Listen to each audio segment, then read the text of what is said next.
Welcome to Taking Stock. I'm Amanda Lang. Coming up on the show, as central banks do what they can to keep our economies robust, Canadians report bad feelings about the future. And is it the end of efforts around climate and diversity in the workplace, or a necessary pause to reboot? Plus, mapping a course in the dark, how business leaders are approaching tariffs. That's all ahead. First, for the week that was in business, it's time for the briefs.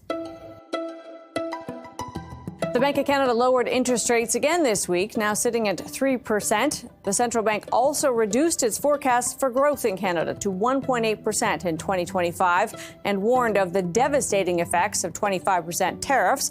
Meanwhile, the U.S. central bank held its rate steady at 4.5%, a difference in rate policy that will likely further weaken the Canadian dollar. The federal government is readying a plan for massive stimulus if needed in the event the U.S. follows through on tariffs. 25% tariffs could cost the Canadian economy up to 2.5% of lost growth annually. The average Canadian household, $1,900 a year. But the Fed said they have yet to design any specific program, at least until they see what shape the tariffs take. General Motors said it's working on contingency plans if tariffs interrupt its current operations. The automaker reported strong sales and profit in its most recent quarter, but it is also seen as most exposed to tariffs imposed on Canada and Mexico. GM said it's exploring a variety of options, including selling cars produced in Canada and Mexico to a global market and shifting production out of Canada. Auto parts maker Linamar will invest $1 billion to expand its operations in Ontario, aided by hundreds of millions from the province and the feds. The investment will expand Linamar's reach in electric vehicle components and chip technology. The expansion of plants in Guelph, Windsor, Welland, and Salford will create 2,300 new jobs. A Chinese AI startup rattled U.S. tech stocks this week, notably NVIDIA, which makes the chips that power AI. DeepSeek quickly became the #1 app on the Apple Store until the Chinese company limited new signups to those with a mainland China mobile number. China claims to have created the AI chatbot using cheaper chips than anyone else, which had investors rethinking the value of NVIDIA. And those are your business briefs. Canada's central bank took time out to warn about the danger of tariffs. The economy is also already showing signs of weakness. Jean-Francois Perrault is chief economist at Scotiabank. Thanks for being with us. It's a pleasure.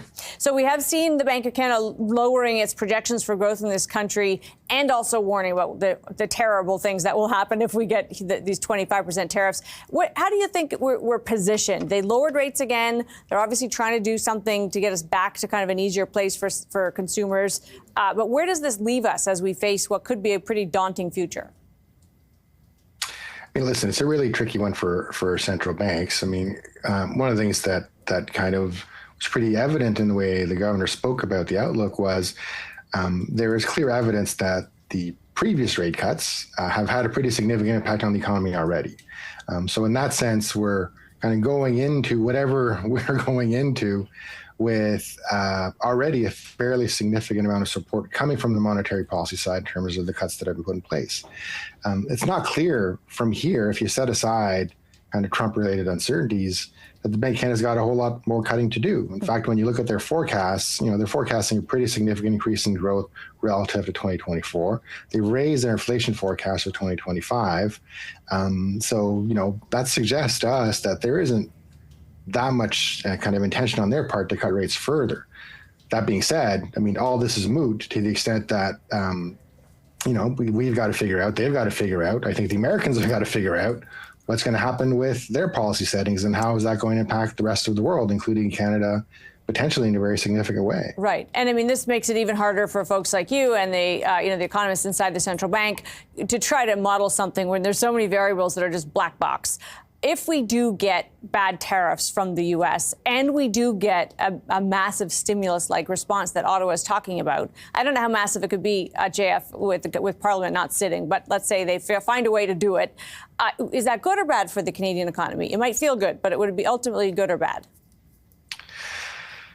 Well, listen, we need, some of this is bad medicine, right? The real concern in terms of making things much harder for the Bank of Canada and Canada would be for us to retaliate against what the Americans do to us.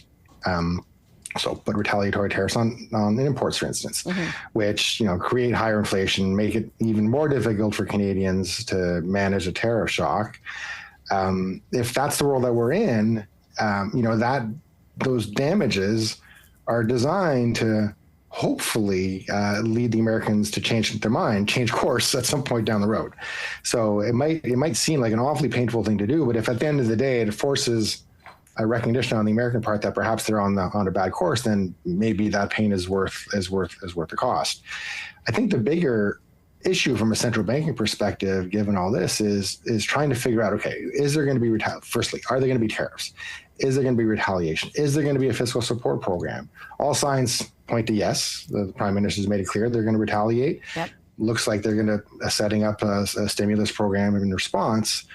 And there you've got to be really careful, because we know, going back to the pandemic, and the pandemic support programs are mentioned as maybe a frame for all of this. We know that in the pandemic, despite the really horrible nature of the economic shock that we were faced, governments overstimulated. Mm-hmm. There's no question about it. I mean, we had a lot of inflation coming out of the pandemic, in large part because we, I think, overreacted from a policy side, particularly the fiscal side. So I worry that as we kind of navigate the Trump scenarios, and we figure out a way to help Canadians manage some of the shock, that even though that support is going to be necessary, that we don't overdo it on the support side and potentially replicate a bit of the situation that we found ourselves in a few years ago, with inflation running out of control and the central bank then having to come back in and be pretty aggressive in their response. Nightmare scenario. Jeff, thanks for being with us for this. Appreciate your time. You're very welcome. Take care. Jean-Francois Perrault is chief economist at Scotiabank. Coming up, companies are rolling back promises on diversity and climate. Is the pendulum swinging too far? Stay with us.